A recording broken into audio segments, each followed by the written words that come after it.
Rossco, Rossco. Good evening, everyone, and welcome to the first episode of NRL Supercoach Off the Bench. I'm your host, Ross Mann, coach of Off the Bench. And tonight we have our crew of podcasters with us. We've got Brad Smith. Welcome, Brad. Welcome, guys. Welcome, everybody. Supercoach NRL is back. Yeah. And welcome, Guy. How we doing, lads? Excited to be back. And last of all, we've got Timmy O. Evening, champ. Boys and girls, ladies and gents, it's great to be here. Great to kick off. Let's get in. All right, so first of all, before we get started, we're going to run over the hooker position today. We're going to go through some PPMs, some pods, some middies, some cheapies, and the guns. But before we start, just a reminder that the off-the-bench overall group code is 170834. That's 170834. And once we get up and running, there will be some head-to-head leagues, which we will also be running as well. Once we get them up, go into the chat, post your ranking, your team name. And once it gets a bit closer, we will get them all sorted out for you guys and hopefully have some prize monies once we get some sponsors on board. So first of all, we'll start with the PPM. So over to you, Brad, first. So what have we got first? All right. Good evening, folks. Now, if you're having a look at this podcast, you've already discovered our little group page. So once you go there, you'll see an article by myself. It's called PPM Madness. Quite a few people know around the Supercoach circles. I love my statistics and I love just poring over. I used to love poring over Excel for hours and hours, but you don't really have to do that now. I mean, a lot of these statistics are just out there for you, so it makes it a lot easier. One of the ones I really love, of course, are points per minute. And for the casual super coacher, even for the casual, you really got to, it's one that you need to get your head around.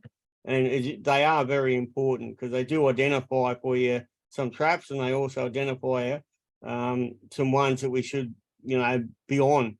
A good example was last year with Ruben Cotter. He came into the year with 1.1 ppm, but I think if I just have a look, he only had about 45 minutes average. So obviously he's only getting about 48 points, 49 points a game. But at 1.1 ppm, that's points per minute.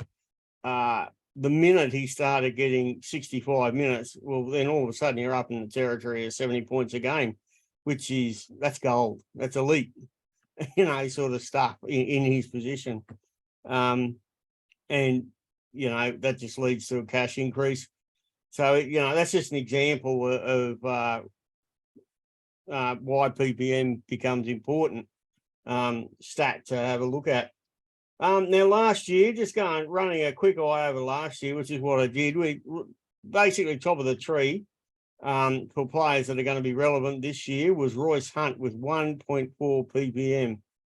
Now, I'll ask around if anybody else likes him, but I mean, 417K. The middles at Cronulla have taken a bit of a battering during the off-season, so I would assume that his minutes are actually going to increase. There's no Tolman, there's no Fafita. I think there's another one there missing from last year to this year. Royce Hunt, anybody, Timmy, you like him? Any thoughts on him? Yeah, not really for me, mate. It's still too unknown what his position in the team's actually going to be and how many minutes he's really going to get. I know he goes well for points per minute, but it just comes down to he needs game time. And then I think it'll be interesting to see if he does knock out 40 or 50 minutes, how he'll actually go in the longest stints, whether his PPM will stay the same or whether his PPM will decrease, as with a lot of those fringe forwards, it generally happens. I think the key one with him is obviously the makeup of the bench, like any props. If they start Toby Rudolph, which I think they will, with him, then they've got Pamela Newelly and most likely Franklin Pele maybe on the bench as well. And especially at front row, if you've got Pele and Royce Hunt both in the same team, it could be taking minutes off each other kind of thing. So, yeah, that's my issue with him, is just minutes. Still say he's one to watch out for. Don't forget, these aren't telling you to go out and buy them. They're telling you to particularly have them on the watch list. A good example of this. The next one is from your team. I'm more keen on. Okay, well, that was Tanella Paseka. Yep. Same Right. position, similar price as well. Yep. Martin Tapau's left. So I think there's more minutes there for him than Royce Hunt, if you were to go either.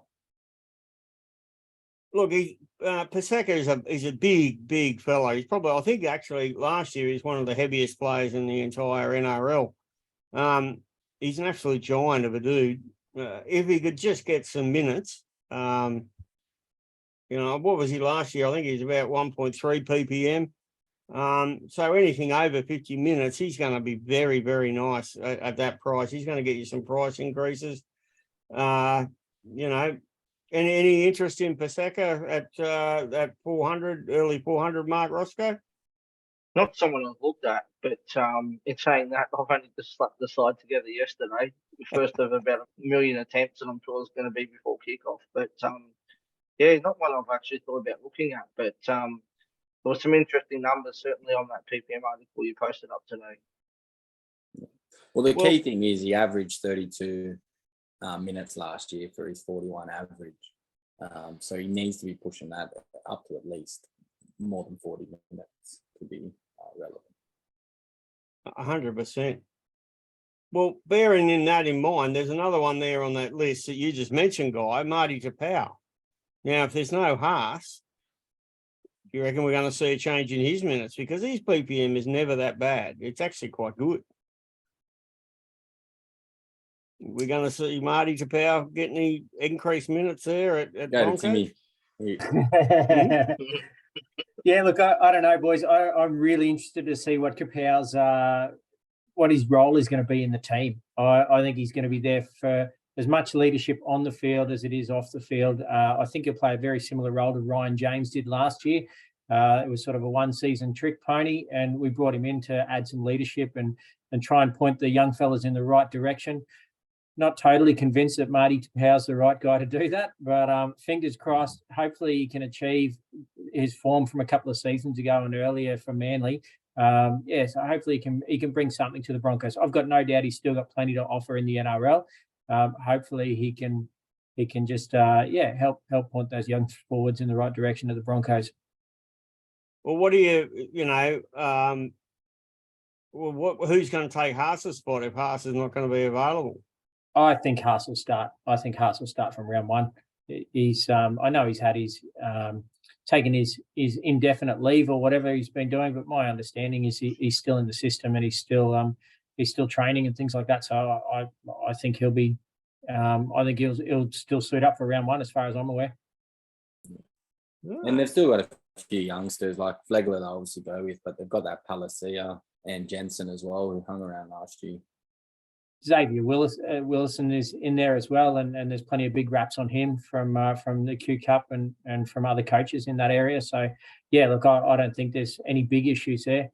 But like we said, I think Marty can certainly do a role. He can play 40, 45 minutes, something like that, and can certainly do a job in the front row. Well, it's funny that you mentioned that as Xavier Wilson, Timmy, because he's actually another one that I mentioned there. In his fleeting trips to the NRL,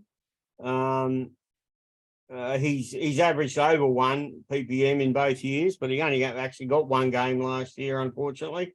But he was coming back from an ACL. He played 9 games in the Q Cup last year.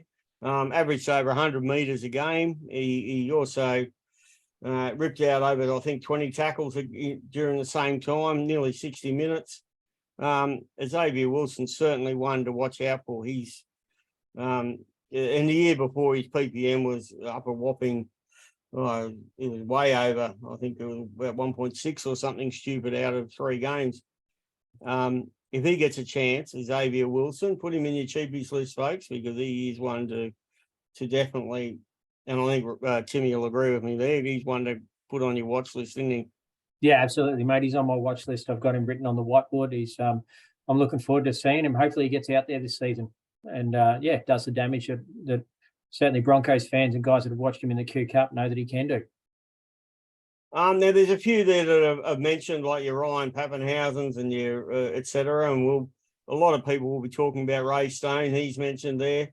But one we'll just have a quick talk about to finish off. Scott Sorensen. And the reason I'll put this one to the panel, I know he wants to get in on this one. I see a lot of teams going Luke Garner, and you guys have probably got Luke Garner in your team. But Scott Sorensen has a better PPM than Luke Garner. I know he's in a better team. And he only played an average of 44 minutes last year. Any love for Sorensen, particularly if he actually manages to get that vacant spot? Will there be increased minutes, which you would think so? I just prefer him over Luke Garner. I think he's a much, much better option, and statistics tell us that he would probably be a better option than Luke Garner. Any thoughts? Who wants to have a crack? It's a hard one because I've got Garner in my team at the moment, just presuming he was going to get that spot left by Kickow, and that he'd probably play 80 minutes. But it all depends on what they're going to do. I mean, even if he starts, there's no guarantee he's going to play 80 minutes. So it's a hard one for me, Brad. Maybe it's a wait and see to see what happens with that first. But I like Garner for that price, but wouldn't be wanting to go him if he's not playing 80 minutes. So we're close to it. And with Scotty, if he is playing on an edge, his PPM would drop as well, because when he plays in the middle, he's playing short stint, so he knows he can just go hard, rip and tear, tackle and run. My main issue for Garner on that edge spot, while we're there, is Zach Hosking, who came down from Brisbane last year. I thought he actually looked quite good in the games that he played for Brisbane last year, and I think maybe just passed the eye test to me more than Garner did. So I think he's the main threat. Interesting. Yeah, I haven't really. I mean, Zach Hosking isn't exactly young. He's rather late debut, I think you'll find. I never really. But that's what the eye test does. Some people, when you're doing the eye test, go, shit, he looks good, and other people will go, oh, geez, he looks like a bit of a slug. I mean, a bit like his old man, the Mule. I don't know if anybody saw the Mule play, but he was his dad was a hell of a player. He played for North Sydney. Timmy, any love there? Yeah, look, I can't fault Garner at the moment. I think the price is right. I think he's been waiting for with his transfer from the Tigers over to a much better club, and I think he's got that locked and loaded. I'm sure that would have been part of the deal with him coming over from the Tigers. I can't imagine he would have left the Tigers for a bench position or a left right out. So, look, at the moment, I think that left edge is his. Interesting. Certainly a fair bit of conjecture over, I think, that position. I'm not really sure that it's been sewn up. So trial form will be interesting. That's about it, Rossco. Everybody else, just get over to that Facebook group. Get your friends to join in. And, you can read articles like that there. Put your 2 cents in. We don't mind. I don't mind being bagged out for them. So, have a crack. All right, Rossco. All right, so I'm going to go over the guns for the hooker position, and obviously there's probably 3 of them, I'd say. Sure, see whether you guys agree or not. So first one's obviously Harry Grant, proven gun. 80-minute players should be this year. We're not going to have Cheese there this year to be starting and him coming off the bench and stealing his minutes or anything like that. So I'm pretty certain he'll play 80 minutes. He's at 816,500. Last year, he averaged just under 78 points, currently owned by 23%. I know you guys are pretty keen on him. I think you guys are all starting him at the moment. Is that right? Yeah, absolutely. Yeah, I think he's a must. I agree with you in terms of the 3 guns at hooker. That there probably are only 3. But yeah, I think Grant's easily a pick above the other 2. He missed rounds 1 and 3 last year, which made people not go him. I actually was lucky I started with him anyway.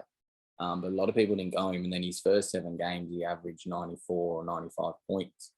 And everyone had to rush to try and get him in. So if you run the strategy of 2 middies at hooker, if he does go off, the only worry is trying to then get up to him. He's fixture proof, so it doesn't really matter with their draw. My only concern was that last year in his 20 games, 15 of them, he had a try or a try assist. So he does get a lot of his points through attack, but I still think he'll definitely get them in the same minutes, if not more. And definitely, I think he'll keep up the attack. He's just a wizard. Anyone else? Timmy or Brad, any other input on him?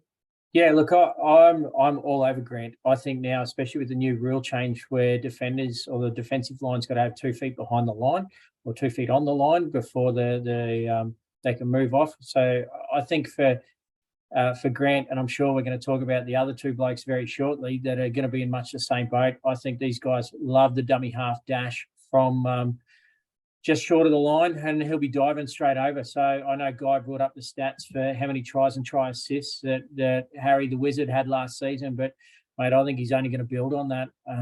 He's just got that skill and the speed straight out of dummy half. He looks left and goes right. I can see his numbers only improving this season, and I think you're mad if you don't get him from the start, because trying to find the best part of $1 million to get him after, you're going to really struggle. If you don't put things right in your team when you start, as I did last year, it's not just a case of making 1 or 2 trades and having a boost. You might find your team doesn't get back to normal till round 4 or round 5, because all of a sudden you've got to, you might have a whole stack of middies and you've got to drop 3, 4, 5, 6 guys down to cheapies to then try and build the funds to go from, say, a mid-ranger at 500K up to Harry Grant at 800. So it's not as easy as it sounds. I think it's just safer to start with Harry Grant from the word go and, lock it in, safe as houses. I think he's so dangerous inside the opposition 20, and that's where he gets a lot of his try assists from too. Whether it's that little rubber kick or that short pass to one of his forwards, like he's just got it all. He really has. And I mean, even when he played his stint at the Tigers, when he went there, like, he was just killing it there too in a pretty ordinary team. Like he's just that all round player that you want to have, isn't he? Really. I think the other important thing to consider this year as well, I think with that particular rule change alone, I think it's going to really bring the hookers into play for captaincy or vice captaincy loopholes this year. You're basically just about always guaranteed to have somebody on your bench as a non-playing reserve, because you've got teams now that have got the bye. So your loophole more than ever is going to be in play, which I'm sure we will go into detail about in a later show. But I think if you've got these hookers, the gold standard hookers straight up front, I think you'll find that these guys are going to put a lot of points on the board. And I think these guys will be the new premium guns that you've just got to have in your team. Yeah. All right. Well, the next one on this, Damien Cook, not much cheaper than Grant at 790, 700. Average, not much less at 75.2 points last year. Only owned by 2%, so he's a super pod at the moment. He should play 80 minutes as well. I mean, I know obviously you guys aren't going to go him. Do you guys think that he's a genuine option, or do you think that you're just better off paying that extra 25K and just going straight to Harry Grant? Oh, definitely to start the season. I don't see you paying 790 when Harry's only 25K more. But I definitely think he will come into contention later on in the year when he does drop in price. He's priced at his 75 average, but I think their draw, first 5 were Sharks, Panthers, Roosters, Manly and Storm. So I can see him probably putting up a 60 average through them 5. So if he does, that means he'll drop a bit in cash. And he might be a pod and a good pickup when his draw opens up. Because he does have that high ceiling. That's what puts him above Robson. That's why Robson can't get up there to number 2 or 1. He just doesn't have the ceiling like Cookie or Grant. Brad? Look, you can do nothing but agree. I mean, it's Grant, then it's Cook, right? So whichever way you feel like you're going. As I'm just having a look now, I mean, both Grant and Cook averaged over 75 minutes a game last year. So they can't actually get much more minutes a game than what they're already getting. I mean, that's pretty insane sort of stuff. Now, Robson did get nearly as much, but not quite. He was a little bit below them, and his PPM is also 0.9. Now, I know he had his first 8 rounds weren't that flashing, and he went a bit on a run. but that still equates to around 15 points a game, 10 to 15 points. So you'd stick with Grant. It's just just do it. Just do it. Yeah. There are a few pros to Robson now that you touched on him. He's 6'78", so he is considerably cheaper. He played 24 games last year, so he's always there, always going to play, which could be quite valuable this season especially. And 4 of the games were 60 minutes or less. So if you take them out, it rounds it up to about a 70 average, and his ferocity is about a 65 from last year. But my main issue with him was his highest score was actually only 91. He did score 108, but that was in the last round against the reserve grade Panthers, who were then going to play him a week later in the 1v2. So if you take out that, his highest score was only a 91. So I just don't think he has a ceiling like the other two. Yeah, well, that was the next one I was going to talk about was Reece Robson. Obviously, we mentioned he's 678k.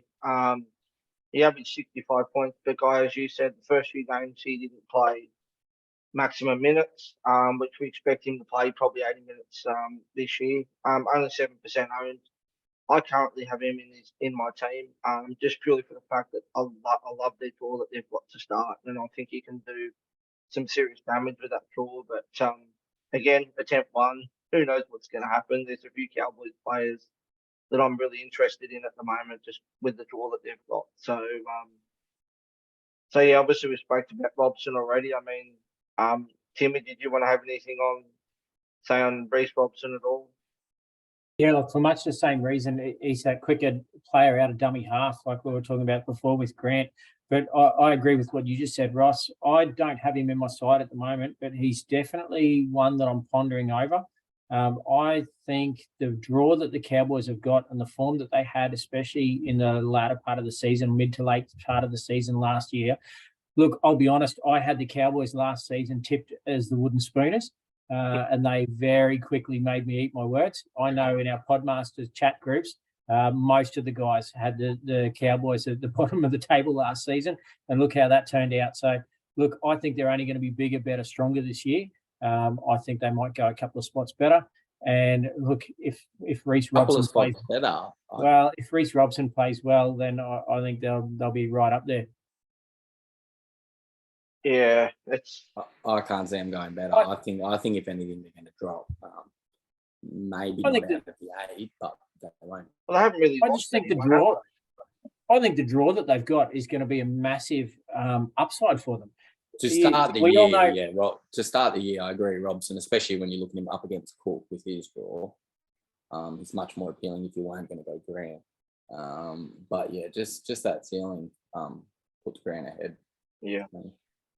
I think more that, especially at the start of the season when it's a lot of their home games. Well, I don't think they leave Queensland, or they leave Queensland once or twice in the first 8 or 9 rounds or something. It's ridiculous because they've got Magic Round in there as well, and there's a whole heap of other things. So look, they don't have to travel a lot. They're obviously going to be used to the stinking hot Queensland sun that we've got up here at the moment. I tried to mow the grass at 9 o'clock this morning, and it took me most of the day. I'm only on an 800 square metre block, but it tells you how bloody hot it was. I'd sort of do some work for 20 minutes and have to go in, have a sit down and a drink. So, and I'm only in Brisbane, so I'd try and put that up in Townsville, and the humidity that they've got up there at the moment after all the rain and everything else they've had. I think Cowboys, if they get a good solid jump on the start of the season, we all know what momentum does in the NRL. Any kinks and issues that teams have at the start of the season, I think if the Cowboys get on top of all their systems nice and early and with their new players, I think they've brought James Tarmo back to the club. I know there's a lot of love for him up there.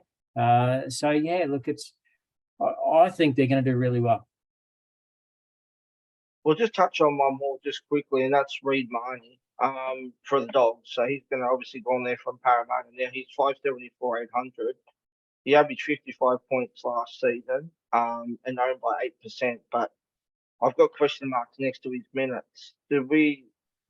Obviously not someone we're looking at, but does anyone got any idea on what sort of minutes do we think it is? Is he going to play 80? Is he going to play 60 and have a reserve hooker play 20? What do we think?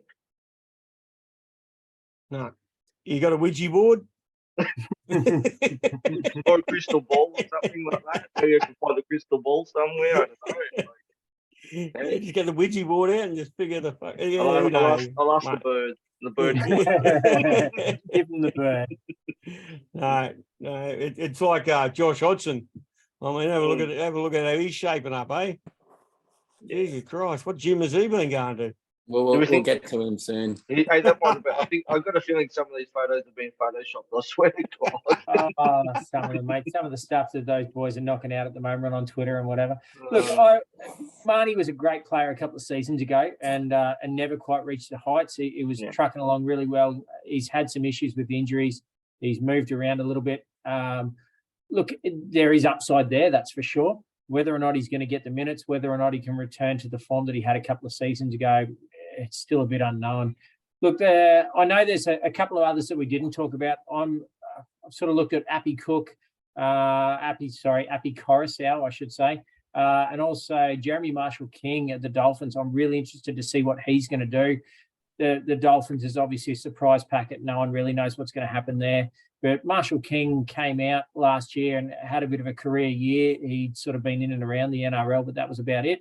I've got no doubt he's got the pedigree, and I think he could turn into one of the next big hookers as long as they get everything sorted out at the Dolphins. And we know Uncle Wayne has a bit of a history at kicking off with new clubs. So, yeah, Marshall-King's one to watch for me.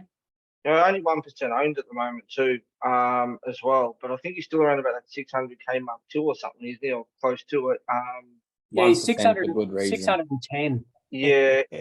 Is he going to play 80, or are they going to have a bench hooker? I haven't really sort of had much look at what their bench is going to consist of.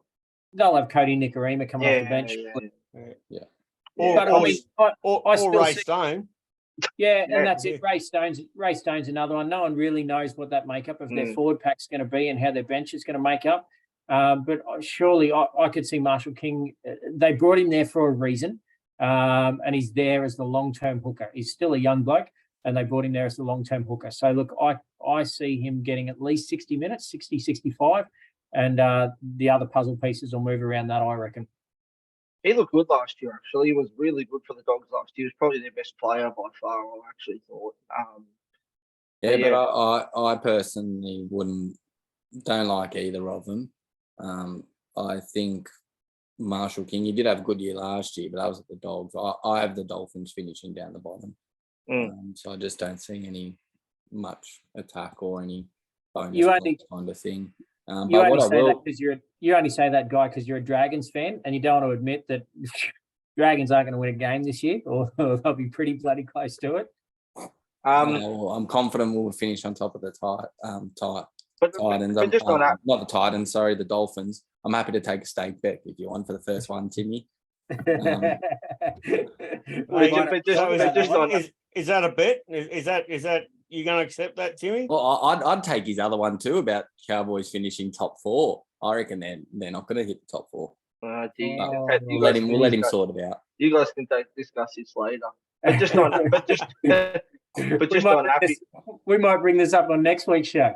But just on Appy, I just don't think he's worth it either. He's not going to play 80 minutes at the Tigers. They're going to have Simpkins on the bench, so he's probably going to play 60, 65 minutes as well. But especially for his price, he's a no-go, definitely. So, but anyway, moving on for that, we'll go over to Guy now, who's going to go through some meaty options for us that might be worth considering. All right, we'll get through it. First one I had, most popular, top of the list, was the Cheese, 478K. He was down last year, averaging 46, which is what he's priced at. With the year before, he had his 68 average, so it's quite a big drop. Difference was just minutes purely. He had 60 minutes compared to a 49 drop to last year. So similar PPM for both years. The main difference was just the minutes. The attack was slightly down. He only had 3 tries last year compared to 11 the year before, although a bit more games. He's actually, for me, got the same ceiling as Robson. So he is quite appealing. With Watson getting injured, Connor Watson, I think that helps him as well. The main issue with him would just be depending on how many minutes Turpin takes off him.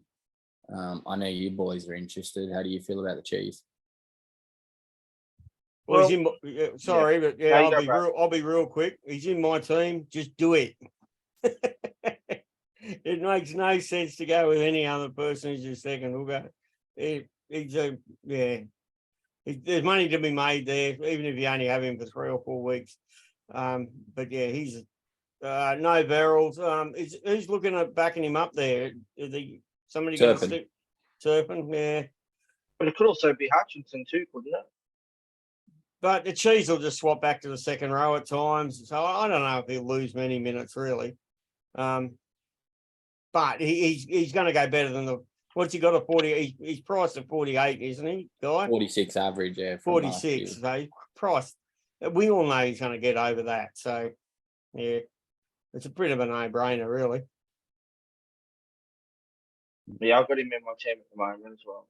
Yeah. All right. Well, the next one on the list, it's not too far down, 467K, 10K cheaper. And this one's actually Jacob Little. He only got 10 games last year at the Tigers for a 44 average. 2 games off the bench for only 19 and 28 minutes. Where he was coming off the bench. He averaged 52 minutes in total the year before in 2021 and played double the amount of games. So he averaged 55 the year before. So that's quite an increase as well on his 44 average from this year. He had similar to Cheese, same PPM 0.8. But again, it was just purely the minutes. The big one with him on that last point is McCulloch's gone from the Dragons. So he was getting 60, 65 minutes at least a game. And that frees it up there. So with Jaden Sullivan, who's also up here, with him getting injured and probably looking like Mbai only on the bench, I can see Little actually getting quite decent minutes.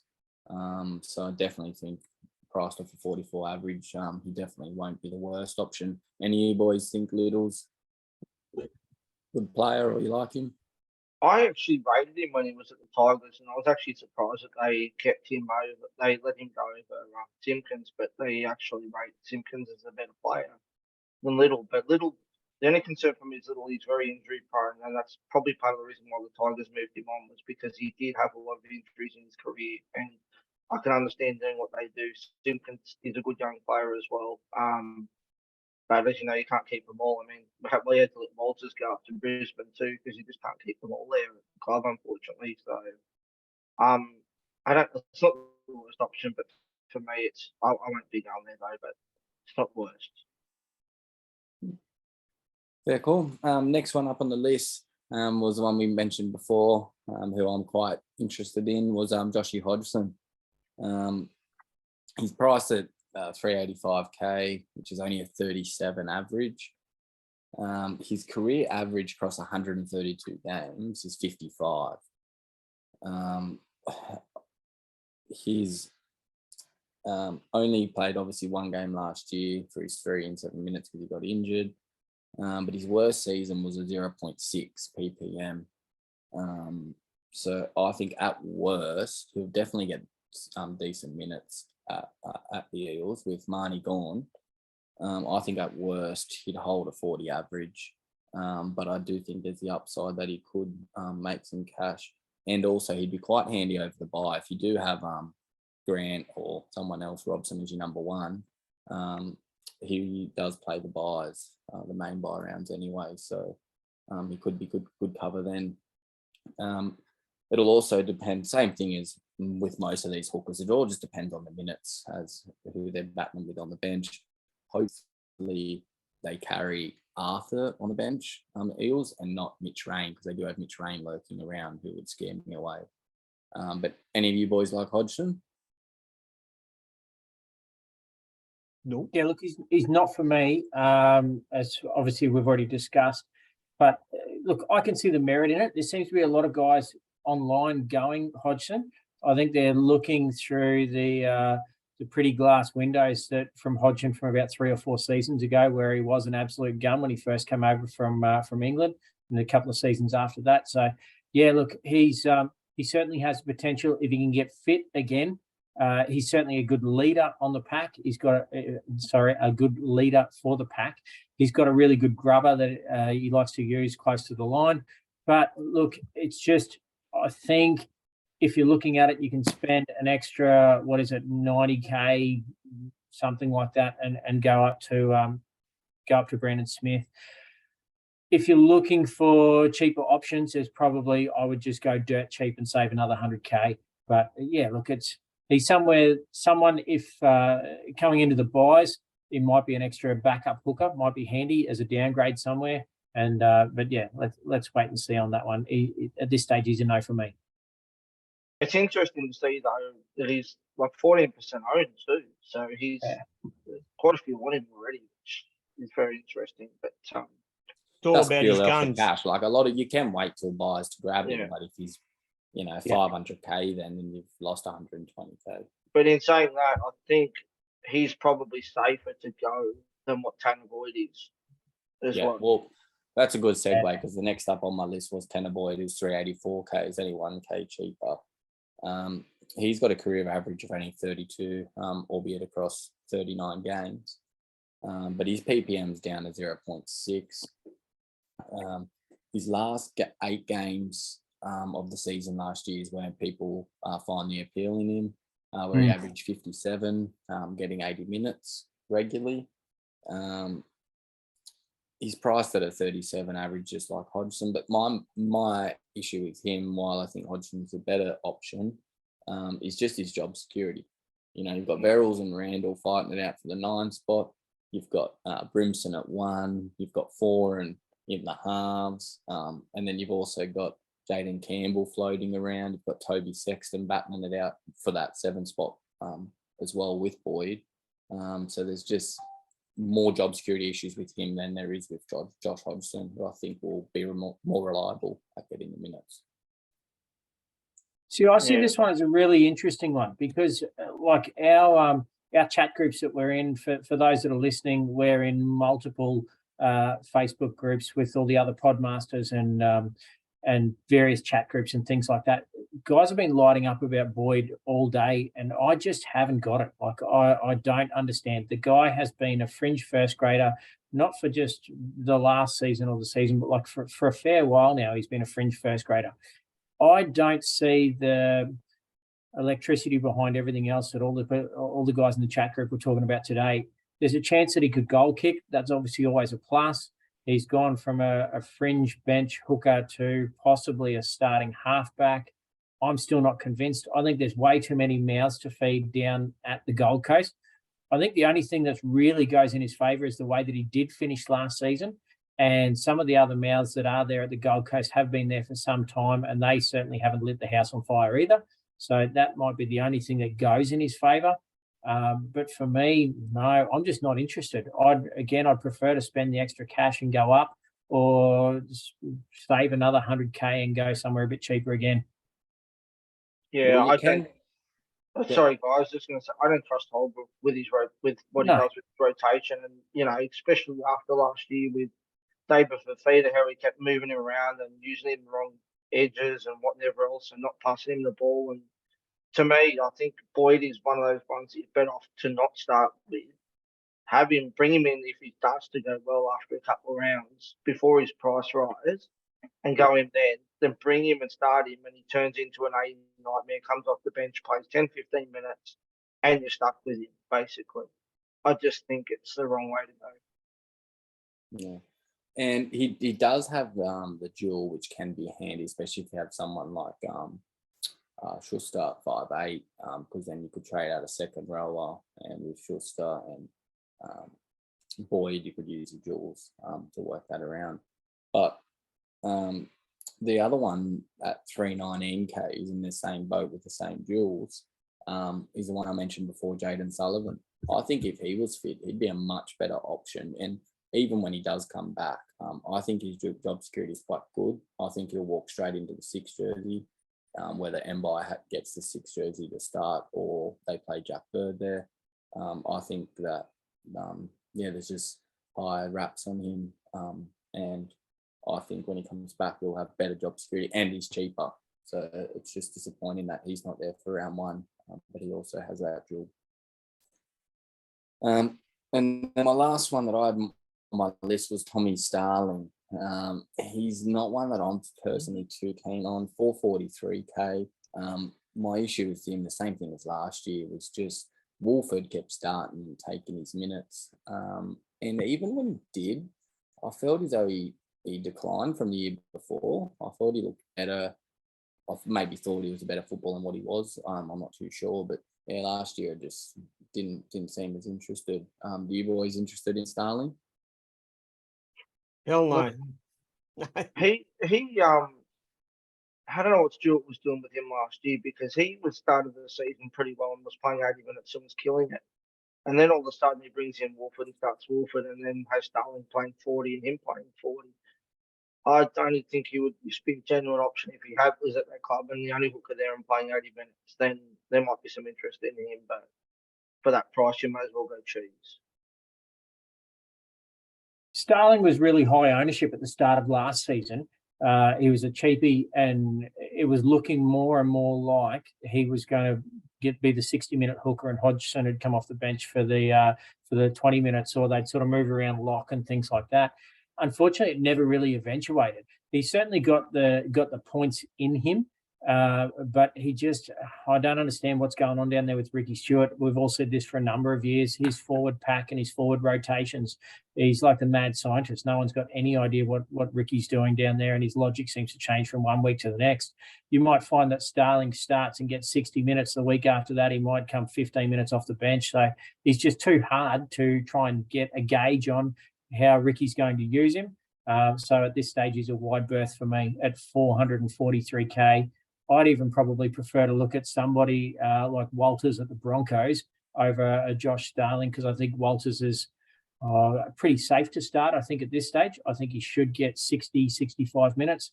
I think he'll move around a little bit in the forward pack as well, and they'll bring Corey Pakes on for that sort of 20-minute or 15-minute stint either side of halfway. And I think Walters will either come off or he'll move around in the forwards. He's obviously got the extra ability to go into the halves as well, which certainly helps. But I would take Walters over Starling, that's for sure. Yeah, I had a look at Walters, but I thought same thing with Pates, like Starling, just the other hooker stealing 2 minutes. My last couple of honourable mentions, Croker and Egan. I know Rickster's keen on starting with Egan, but I think both of them you could avoid. I think Rick's got his Warriors glasses on for that one, mate. All right, over to Timmy for the cheapies. Super. Thank you, gentlemen. My role is the cheapies. Now, I think I get this role because you boys know I've got 3 kids and I'm a super tight ass because I've got to find every cent I can to pay for things. So I just happen to score the cheap hookers, and I'll probably score all the cheapies for all the rounds as we're going through things. I like to find a bargain. I wish my wife would like to find a few more bargains rather than buying the things that she does. But anyway, that's a whole other issue in itself. Righto. So I guess like what we were just saying then, talking about Walters, hopefully his minutes may increase now that we've lost Jake Turpin and a little bit more security there. So the first one I'm looking at is Turpin. He's obviously moved on to the Roosters. He's at 296k, current BE of 28. It's interesting with these cheapies. Strangely enough, with our show being called Off the Bench, I think all the cheapies that I'm looking at this evening, best case scenarios, that's exactly what these boys are going to be. They'll be coming straight off the bench. So I think Turpin down with the Roosters, currently, strangely enough, at 6% ownership. He scored 422 points in 2022, season 22, for a 28.1 average. That was across a 15-match sample size. His matches for the start of the season, Roosters have got the Dolphins, the Warriors, the Bunnies, they've got the bye, then they have Para and Melbourne. It's a no for me for Turks, but what do you boys think? Yeah, I think the key thing to mention is strategy. Like I think most of us here aren't going to run with the cheapy hooker, mainly due to same with your halves and your fullback. You only got one slot on your reserves. So if your person your main bloke does have a bye or gets injured, you've still got that backup. So yeah, I think that's why it's a bit riskier. So yeah, I just personally, it's same with Verrills. He just has cheese, taking too many minutes, so it could become an AE nightmare. I think the Roosters have bought Terps for a reason. I think they are there if the plan with the cheese doesn't quite go the way that they want it to. I think they wanted a ready-made hooker to come in. Verrills has been around for a while, but obviously he's had his injuries and hasn't played a lot of minutes over the years. But yeah, look, I think they wanted a ready-made hooker who can just jump in and play big minutes if he needs to. I don't think he's an 80-minute hooker anymore, even at best. And he hasn't been for some time, but I'm sure he could do a 55, 60-minute stint if they needed him to, if cheese goes down. Brad or Ross, any love there for Turpin? No, not for me. No. Nope. Super. Brings me to a next one. Another journeyman. This is Cody Nicarima. 286 BE of 0 to kick off the season. Again, he will be coming off the bench. He's moved down to the Dolphins. So look, moved up to the Dolphins, I should say. Look, who knows what's going to happen. I see him being as the perennial number 14 like he has been everywhere else. I really like the guy. I've met him. I've had a good chat with him. He gave my son a lot of time. We went out to Broncos training one day. He used to sit next to his family at all the Broncos games when he was here at Red Hill. I really liked the guy personally. I think he's still got a lot to offer footy. Unfortunately, he's a bit like me with my over 35s team. He can sort of play in any position, but he's just not really good at anyone in particular. Now, that's no disrespect to him because he is a good footballer. It's just he's not the starting fullback. He's not the starting centre. He's not the starting winger. He's not. They've tried him in the halves. They've tried him at hooker. They've tried him everywhere. So he's a really good stopgap, a bit like Peachy always has been as well. So look, for the Dolphins, they've got the Roosters, Raiders, Newcastle, Bronx, Dragons, and Cowboys. So a bit of a mixed bag in there. He scored 462 points in 2022 for Supercoach. That was a 27.2 average across 17 matches. So he does get plenty of matches in. It's just a case of what his role is in any given team. Gentlemen, Cody Nicarima, what are your thoughts? I don't see him getting any more than 15, 20 minutes at the Dolphins with Jeremy Rush in there. So, again, he's probably another one. It's going to be hard for me because I'm pretty sure those most are going to have their hookers pretty well stacked up. So, yeah, it's a no for me, for sure. Yeah, Brad, any thoughts? Yeah, no. There's only one cheapy hooker I'm even going to go anywhere near, and I think you're about to hit him, aren't you? So, yeah, no, just a no. Yeah, not unless there's a injury in the half and he'll get more minutes. Yeah, just a nightmare for me. But even if he gets there isn't injury in the halves, they've got that Katoa to come in as well. He probably won't start either, so it's probably not going to be much help to him. No, that's right. It'll be interesting to see how MILF goes and if everything works there the way that Uncle Wayne thinks it's going to. I think, again, Cody was probably bought to make sure that there was a spare halfback that if they needed to or someone who could play in the halves. But, yeah, my next one. Look, I'll put these two guys together, Ray Stone and Sonny Luke. Ray Stone is at 31% ownership at the moment. Now, he's currently in my team. He is dual position hooker, second row forwards, and I've actually got him in at second row at the moment. 31%, like I said, he scored 88 points last season for Supercoach, 29.3 average across 3 matches. At the Dolphins, they've got Roosters, Raiders, Newey, Broncos, Dragons, and Cows. So again, not a bad draw. It's going to be interesting to see what his role is. This is what's going to be the tough part with Ray Stone. Is he going to come off the bench? Is he going to play second row? There was talk of him playing lock. Is he going to come on and spell the hooker? I'm not really convinced where Ray Stone fits in. They've obviously brought him there to do a job. I think it's more a versatility type thing. I think he could probably do some time in the front row as well. I'm just not sure where Ray Stone fits in with the Dolphins. I see Tommy Gilbert as being their 13, and everything that's come out so far seems to say that. But, yeah, look, not sure, boys. What's your thoughts? Yeah, he's in my team. He's in my second row, but a bit like yourself. My thoughts are, who knows? Like we don't know at the moment, and that's the thing. I think Gilbert will be the 13, but that's just a gut feeling. But the thing is with him, he's cheap enough that even if he only plays 25 minutes, you're going to make some cash. And 25 minutes a week, you're probably going to sell him after about 5 weeks, and he can go and you can upgrade to somebody better. But if he gets better than 25 minutes, if he goes up to 35, 40 minutes a game, he's going to be a nice cash earner for a bit, even off the bench.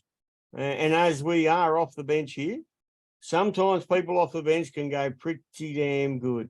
And I think he's got potential. He's got a high PPM. I think it's up around 1.1. So when he does get on the field, he does do the work that is required of him to be a good scorer. His negative is he's coming back from an injury, right? And it was a rather bad one at that. So we, a bit like Tahu Harris last year, trying to come back. That first year coming back from an injury, can be a tough road.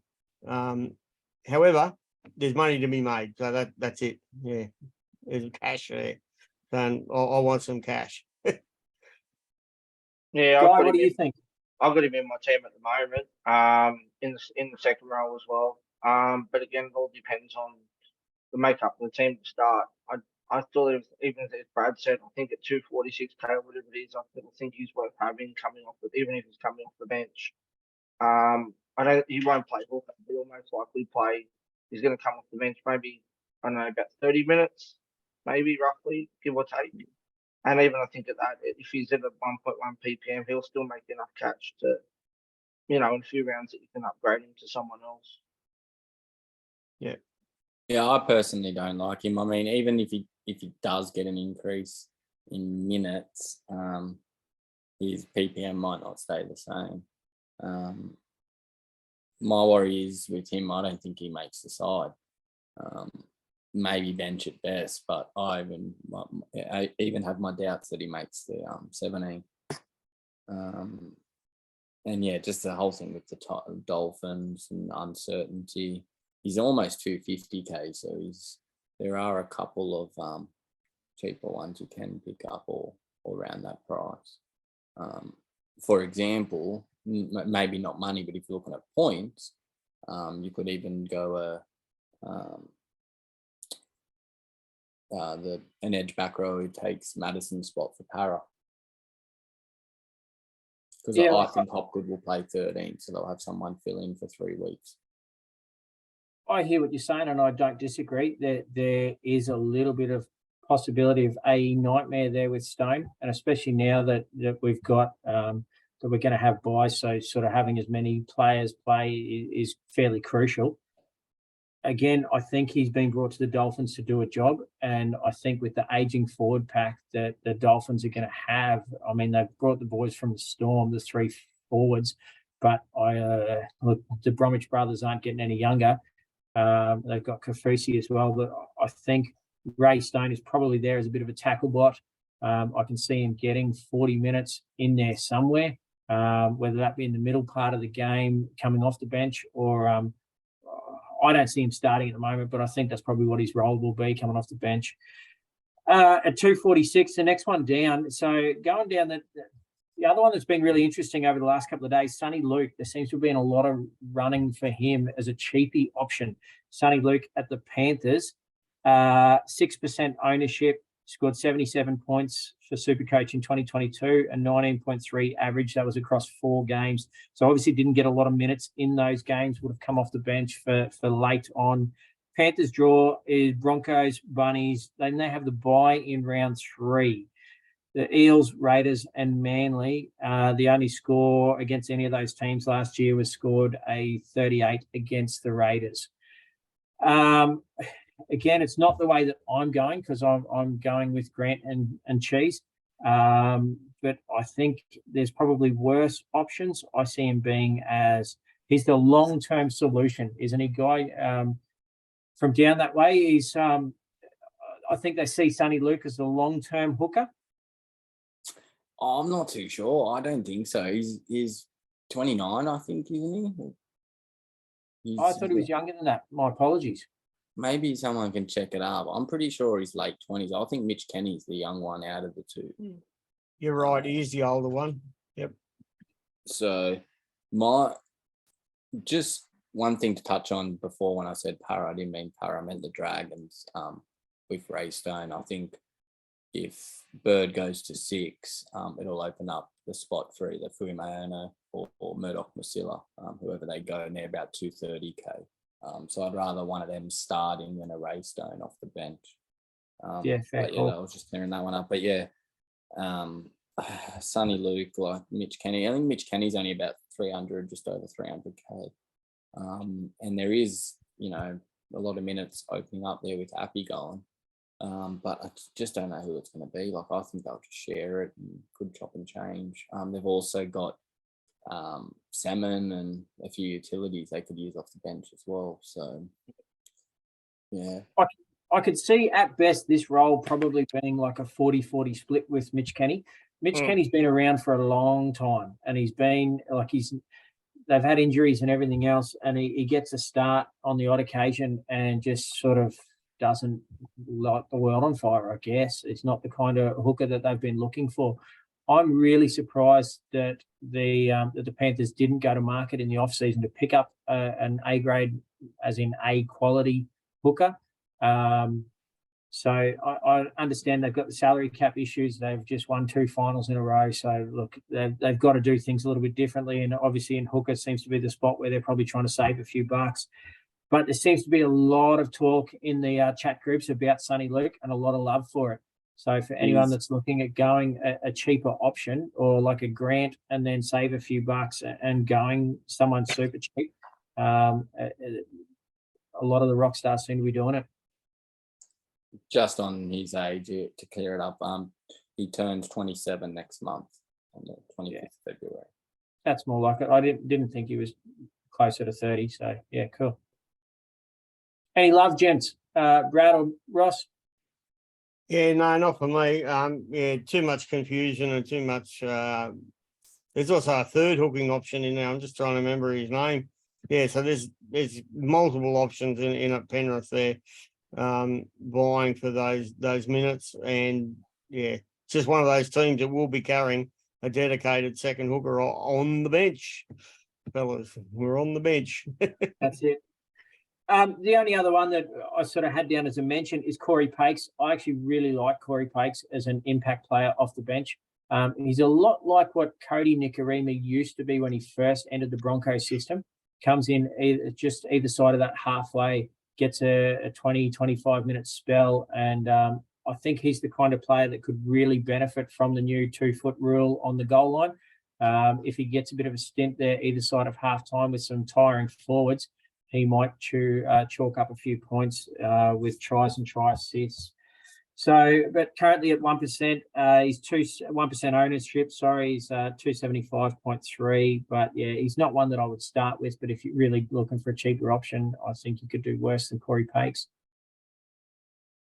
No way, he's a Bronco. Yeah. There's only so much love that I can give him wearing my Broncos shirt. What's your thoughts on Tyson Smoothie, though? They picked up him, didn't they?